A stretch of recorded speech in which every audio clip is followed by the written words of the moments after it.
Assalamualaikum warahmatullahi wabarakatuh. Kembali semula bersama saya Mek Sina di rancangan Ilmu Ilmiah yang akan mengupas topik hangat iaitu cabaran keibubapaan masa kini.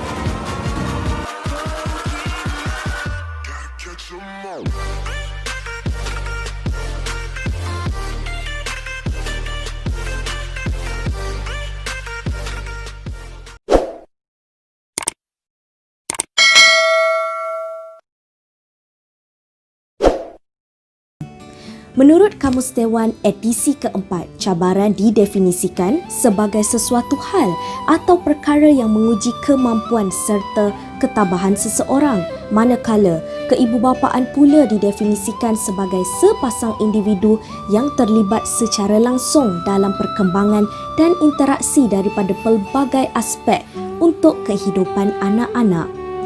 Dalam mendepani arus permodenan sekarang, keruntuhan moral dan pelbagai gejala sosial dalam kalangan anak-anak merupakan indikator kepada keruntuhan institusi keluarga.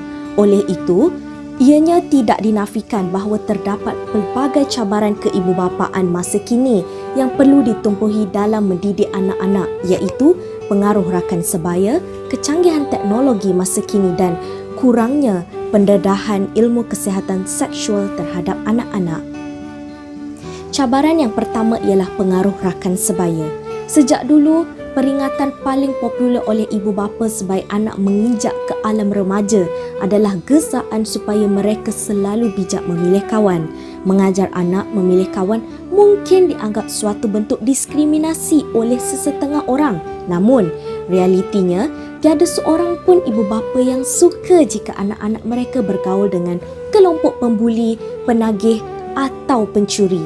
Pada zaman serba canggih ini, kesilapan memilih kawan sering dikaitkan sebagai punca remaja semakin berani bertindak liar dan sukar dikawal.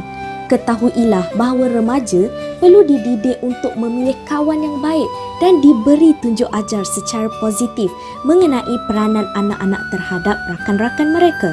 Kesimpulannya, ibu bapa bertanggungjawab dalam memastikan anak-anak boleh menerima sesiapa sahaja sebagai kawan dan bukannya terlalu memilih bagi mengelakkan sebarang pengaruh negatif yang boleh merosakkan diri. Selain itu, cabaran kedua yang dialami oleh ibu bapa adalah mendidik anak-anak ialah kecanggihan teknologi masa kini. Internet merupakan alat yang sangat popular dan sedang mengubah budaya, aktiviti harian dan cara bersosial kepada semua peringkat dan golongan, terutamanya anak muda.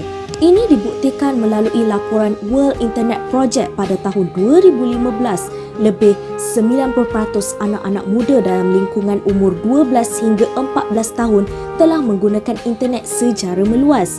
Keadaan menjadi lebih teruk apabila golongan dewasa sendiri yang kurang mahir dalam aspek teknikal media, menyebabkan implementasi pemantauan yang baik di rumah terhalang.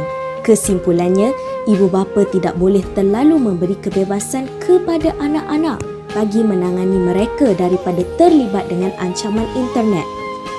Cabaran yang terakhir yang ingin saya sentuh ialah ilmu kesihatan seksual.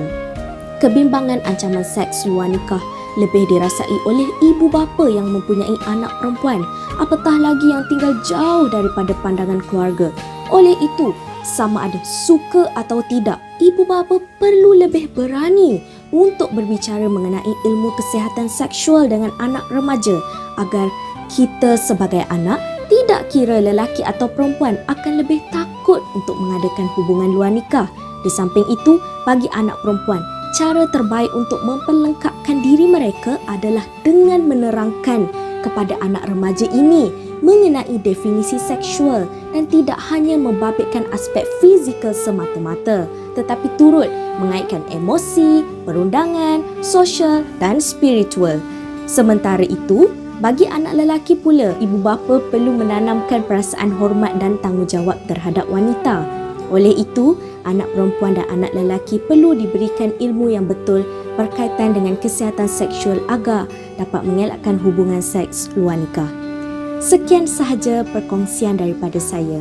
Assalamualaikum warahmatullahi wabarakatuh. #The Revival of Ummah.